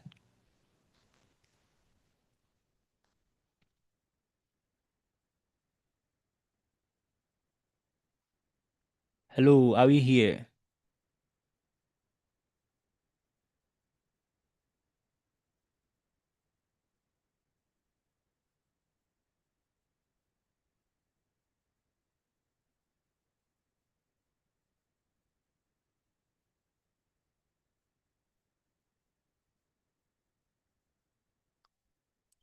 Yeah, our next meeting, we actually don't have a plan so soon for a next meeting. I didn't even know we will be able to have like a lot of people coming up here like this. It is something that we are now starting. So since we are in the group, after here we'll plan for another meeting. Then we would start looking at certain things, but that will depend on a survey. We will put a survey in the group to hear from you people what you think we should do, because we have, as I said from the beginning, we were only even thinking of IT people, because I am an IT. I was an IT student in Amstead, and during my project, I knew the struggles I went through, the difficulty I went through. So we just had a discussion with my team that let us try to do something and help our IT guys who will be doing their project next this year. Let us share something with them so that they can leverage on AI to learn. Even after school, after you are done, you can actually use the AI to make money. You can build system. After all, you went to study IT, so why should you complete your IT program without knowing how to build a single HTML page? It's very sad. I went through a lot of things, and I felt so sad that I don't want my friends to also go through that. So let us learn together. So now, but I realize that we have a lot of people here who are not even IT students. So it means that we have a larger community. We need to find better ways to reach them. So we will discuss everything in the group. We will put a survey in the group so that we would know all the members, their background. Then we will structure a lot of stuffs. Then we learn together. So the next meeting would come up later. In terms of security and programming, what specific areas are we to major in?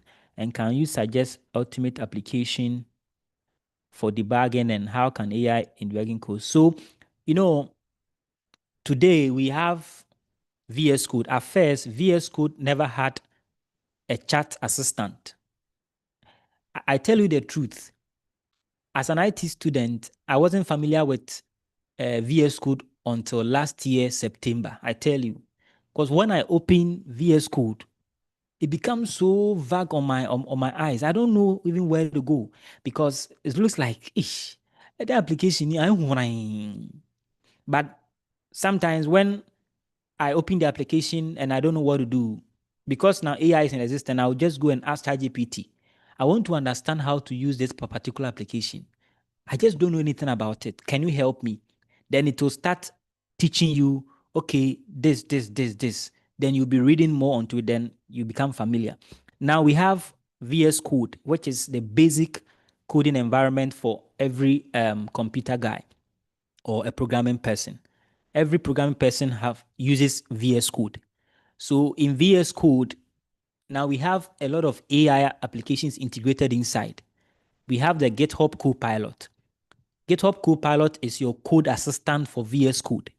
In fact, everything that we had been doing in VS Code manually, GitHub Copilot can do it without any kind of manual intervention so seriously. You can ask it to create a folder for you. It will open your computer location. All you need to do is just to type the name of the folder and save it. That is all. It will open the workspace, create the folder, and all this kind of stuff for you. It will do all the things for you. So all you need to do is just give it the prompt. Okay, create a folder. It will help you. If you want to run anything in your terminal, tell it, run this in my terminal. It will run it for you. So one of the best platform you can use in writing your project and other thing is VS Code, because that is what we have already. Currently, because of AI, we have a lot of applications. Now, Google have recently released Anti-Gravity, which is also like VS Code. We have Cursor, which is also like VS Code. We have Cloudy. A lot of platforms that will help. But basically, you can start with VS Code, which is the host of everything. Like it has everything. It has everything that you need. So if you want to debug your code and you are using GitHub Copilot in VS Code, you just tell the AI, I have a file in the folder named maybe test.html. I want you to scan through the file, check for this, and that. If you tell it, read through the file and debug, what should it debug? You need to tell, okay, check for this, they can maybe check for errors and make sure everything is correct, or look through and suggest, or let's say, let me know all the vulnerabilities that are in this file. When it lists them for you, now you can tell it, I want you to fix all of them for me. So VS Code can do all these things for you, and it's very simple. Then we have, okay, though I'm not an IT student and I'm eager to learn it. In fact, at the end of this training, I am hoping to help final year students to complete it. You see that, someone who's not an IT student wants to help a final year to complete their project. So if you're an IT person and you are not able to do it, then someone who's an IT person would be able to do it for you. So yeah, as I said, sometimes you don't need to let someone tell you that do this or do that. Per my own experience, as I said, being an IT student, even though I was familiar with VS Code platform, I had never taken so much time to use it that much because I didn't know how to do so much hard coding. So when I open VS Code, I don't even know what I'm going to do there. Like when I open it, someone who is not an IT person opening VS Code, what is the person going to do there? The person wouldn't even know how to create a folder there. Just recently, I started using it because I told myself that I need to know how to do this. So I just went to ChatGPT. I told ChatGPT my problem, my worry, and it suggested solutions for me. It encouraged me. It told me what I can do, where I can start learning from, and all those kind of things. So you know your problem. So you can ask the AI, this is my problem. I'm not an IT student. I want to learn how to build website. What do you think I should do? Just be my friend and help me to know what I can do. It will suggest some things for you. Then you keep reading, you keep trying, you keep reading. Certain areas where you find it so difficult, then you can let someone who has experience come in and help you. So I just want to say that everything starts from self-learning. Okay, it starts from self-learning. If you are able to learn yourself, because you have the problem. So if you have the problem, you need to find ways to solve the problem. Now we have AI environment around that can like speak with you like a brother or a sister. It sometimes feel like a pain. Sometimes when I ask AI a question, like this thing there, I'm so worried, I'm so frustrated, I don't know what to do. It looks like I don't know anything. Then the AI will tell me. One thing about AI is that when you create account on ChatGPT and you add your profile, whatever conversations and whatever thing you do, it keeps memory of all these things. So it knows you. So the moment you say that, okay, I'm frustrated, I don't know how to do this and that, then the AI will now seek into your biography, what you have been using it to do, especially ChatGPT. It will read what you have been using it to do. It will go back and check your history, what you have been using it to do. Then it will take an inspiration from there. I have seen you have been doing this with me, or let's say you have been building this, you have been doing this and that. I want to tell you that this thing you are doing is a perfect startup. Don't be discouraged. Kindly do this, and that, and it will help you. So it will actually take something minute you think you have been doing that, you think it's not that necessary. Then it will base on that to give you more encouragement, to give you the vibe to keep on doing. Sometimes we just need encouragement. Because I'm not an IT person, I may think, oh, I cannot learn how to write a website or build a website. But I tell you, it is because you have told yourself you cannot do it. You might not be able to do it better than someone who have sat in the classroom for so many years, but that kind of disbelief you had can be overcome easily by you being able to do a certain percentage. And as you keep doing, you'll be able to do it better. And you can tell yourself, hey, so I've been able to do this and that. So sometimes use AI to have a conversation. An AI application like Google AI Studio and Firebase, when it comes to backend, has already been configured without writing code, but rather has been integrated to Google Security Authentication. Can that be reliable when coding on Google AI Studio? Yes, you can use it's the same as Replit and Lovable. They all use Firebase as their database. But one thing that you should know is that they having that kind of structure doesn't mean it will not be vulnerable. Okay. They have the structures and the resources available. So you need to put those raw resources together. Okay. When you ask Lovable to build a website for you, by default, Lovable is not going to use my PHP admin. Lovable is not going to use PHP as the back end. Lovable is going to use Postgres something, Firebase, because it has been designed to use that as the basic and default programming languages and backend stuff and API stuff. But the fact that it is using Firebase doesn't mean that it is 100% protective. You need to prompt it, bring its mind onto the security part so that it can be well secured. So the structure is there. Replit will tell you that we own the structure, you own the codes. So they are making sure when you are using Replit, you can connect it to GitHub, you can connect it to Google Drive, you can connect it to every application. Now you can connect ChatGPT to Canvas, all your applications on your computer. They have given you the structure, the infrastructure. You are supposed to put it together. So if you want to connect, let's say, an application you are building on Replit to Google Drive, they will not do it for you. They have given you the opportunity that we are now having a connection to connect your project to Google Drive, to this, and that. So you will now prompt that I need it, then it will do it for you. So even though they have all the structure and all those things provided, you have to prompt it. and bring it to the mindset. Bibi ni bɛka sɛ ɛwɔ sɛ wobɔ no na n'ani ba ne ho so. Wambɔ no a mɛnwen sɛ wayɛ ama wo.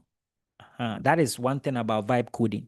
Never think it has done all you think it should do. You need to do the human in the loop. Verify to know that it has done it. Yeah. So that is one thing you're supposed to know. Yeah. Forgive me, I'm talking a lot too. I don't know. Maybe that is my talent. I like to talk a lot. Yeah, so I think it's time is fast spent. It's almost 9 p.m. There are a lot of things we can talk about or we'll talk about as we have started this. Okay. We are doing this because we are inspired to impact. And doing this doesn't mean I know more than necessary. I am still a learner. But one thing about me is that the more I discuss what I know with people, the more I began to know more. Like the more I also learn on the field. So as we are doing this, you have to practice it. Okay. The questions that you are asking should be the point of your discussions and your experience. So for example, Chipsa asked about, I'm not an IT student and I'm eager to learn. So for example, this question that you have posted, okay, if it has come to my mind now as someone that I don't have any penny person around me, because AI is available, I'll just go to AI, go to ChatGPT, then I'll just let me copy it well. Oh, was it able to be copied? I think I'm not able to copy. So I will only thought, I don't know. Let me see if I can. I'm not able to copy it. Okay, let me screenshot. You see another thing. So if I can't copy, I can screenshot. I know AI will be able to read the text. So like what Chipsa said, I just bring it to ChatGPT. This is my problem. So let's see how it will be able to answer me. Okay. This is my problem.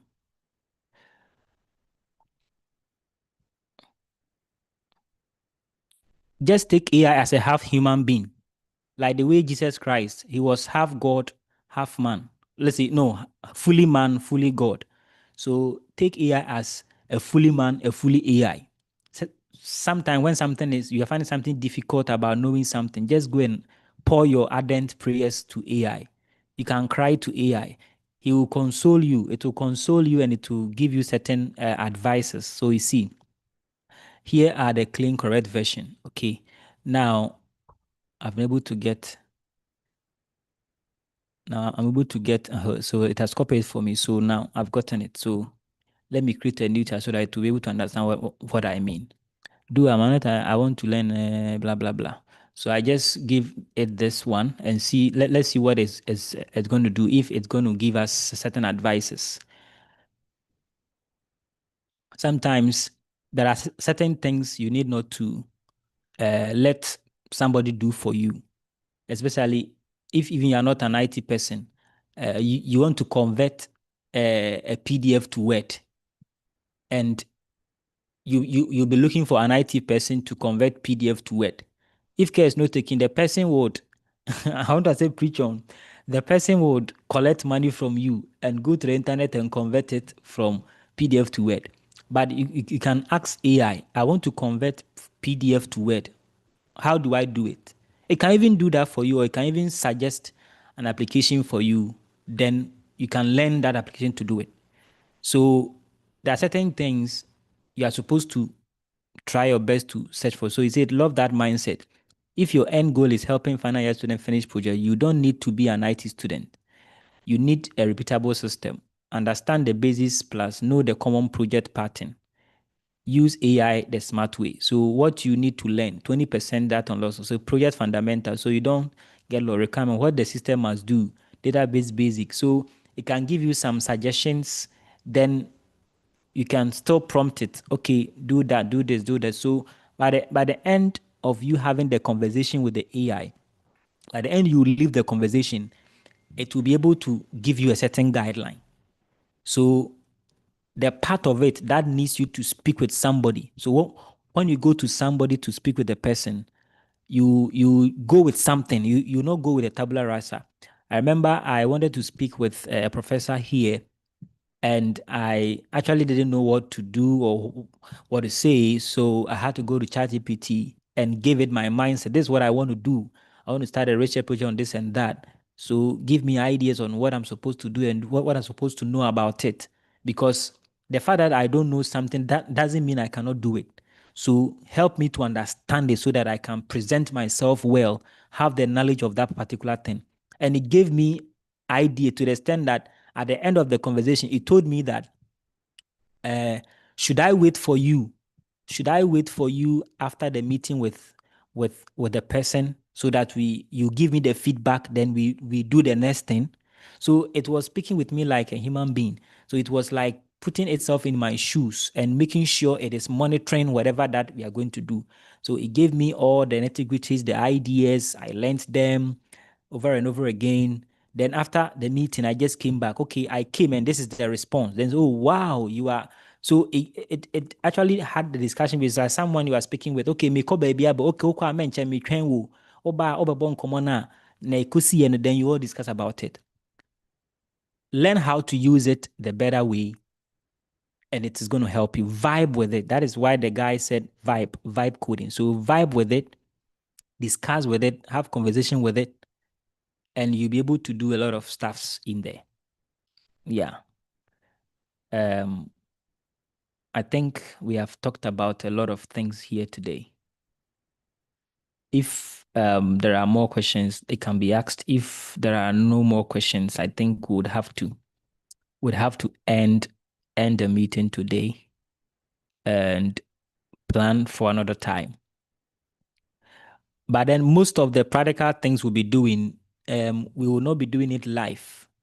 I have vibe coded a website that will be using to do it.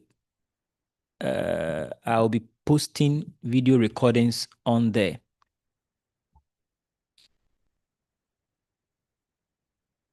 Some of them will be free, some of them will not be free. Is my network really? Oh, did I? Oh, okay, I didn't write the link well. Oh, what have I done? Okay. So we will be posting some, I will be posting. So when you go to learn.lionov.com, that is the learning platform we'll be using for this kind of vibe coding revolution. The practical stuff that we will be doing, we cannot be doing them live because you might not be having a time when maybe I have the time, or when I don't have the time, you may be having the time. So once a while we'll come and do a live meeting like this, discuss about a lot of things. When we have projects we're supposed to do, after doing the project, we'll meet live, then we'll discuss about it. But most of the tutorial lessons that we'll be using in this journey will be posted on the Lionov, the learn.lionov platform. So I'll post the link into our community group. Then you would sign up as a student on there. Then anytime we post the lesson in there, you would receive an alert. You go there and you would watch the video and get more clearer understanding. So yeah, so we would post the video here like that. So when you come, we'll have the videos over there, programming. You just click on it, and the one that you want, you can watch them. So the videos will be there like this. Then you have opportunity to just You know, watch for the them. last, 40 years, So building the- software has had this really strict set of lesson will be rules. there, Well, guess then what? Those You rules can are being watch completely them, shattered. practice them We are each and smack in every the middle time. So of a anytime we massive post a shift video, we in will how we notify create, you, everything and you digital. go there And it's and you changing watch the it. whole game. Some of the videos will Okay, be so to hosted on really get what's YouTube. Some happening, of them will let's think be about hosted two directly on different the kinds system. of So builders. On You one have to hand, go you've there got the and bricklayer. This watch person is them laying every gradually. single brick by hand, right? Yeah. Getting super frustrated with every tiny little mistake. So that is the platform we are going to use. If you are a new user, when you open the system, let's say, yeah, when you go to get started, it will ask you to continue with live. When you click on it, you create an account there and use it to log in. I'll share a video on the platform on how you can log in and get access to that kind of thing. So guys, thank you all for joining today. I know we spent a lot of time and some of you will be might be tired already. If anyone has any question for the last, you can ask. But if there is no other question, we would end here. But I will leave you with a project mindset that, based on all that we have studied, you see, this is the response I had with Gemini. Okay, let me check what you have posted.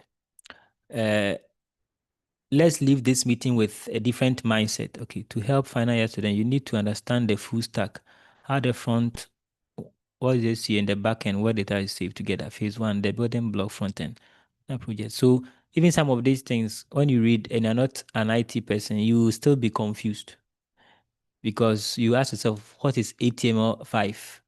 What is CSS3? What is Tailwind CSS? Phase two, the React, what is React? What is that? Yeah. So you still be confused because probably you've not studied. Yeah.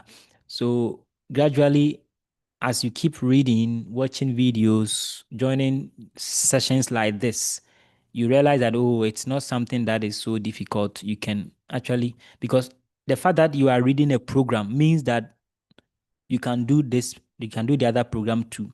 The fact that I'm reading IT doesn't mean I cannot do economics, I cannot do mathematics, I cannot understand. Just that is my interest. So you reading economics, that is your interest. So that is where you are actually working on.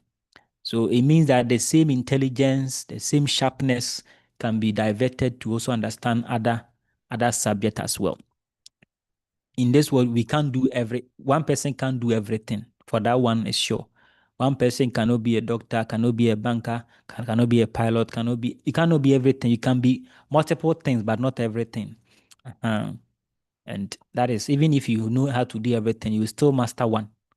You still master one. So the same strength and idea can be moved into all these kind of aspects. So I'm leaving you with an idea that, one, vibe coding is not a weakness. It's not a weakness, and it's not a replacement of whatever is there. So the way you structure your mindset will define how beneficial it's going to be for you. Because when you come to the diaspora and you do vibe coding without having like some basic understanding of what the coding is about, you might not get work to do, or because even when you go for interview, questions that they might ask you would be something practical that that moment you don't need vibe coding to help you to do that. But after you pass the interview, how you achieve a work depends on what you do. So I just want to say that whatever that you are learning with AI, know that AI is your junior supporter. You are the manager. You are the boss. So you should be able to control it well and even learn from it whilst you are using it. But if you let somebody, it's like you letting somebody do everything for you. When the person is not there, it means you have nothing again. So as you are using it, you need to learn the basis of what you are doing gradually from it, and you are good to go. So you can start playing with it. We have ChatGPT, we have Gemini, these simple, this kind of AI platforms, they are all there. You can start playing with it. As we have started this one, we'll be exposing the other ones gradually, then we are good to go. Those who are final year student, when we bring the survey, let us know. Then let's see the topics that you would want to work on or the project ideas that you have. Then we will start working on it gradually, everything. So by the time you'd be asked to bring your project topic, you have to bring your chapter 1, you have to show your project, you'll be doing it yourself, and you'll be okay with it. Don't wait till the time is near before you would start thinking of allowing someone to do it for you and blah, blah, blah, blah. So thank you all once again, and I appreciate you joining today's meeting. We would end here.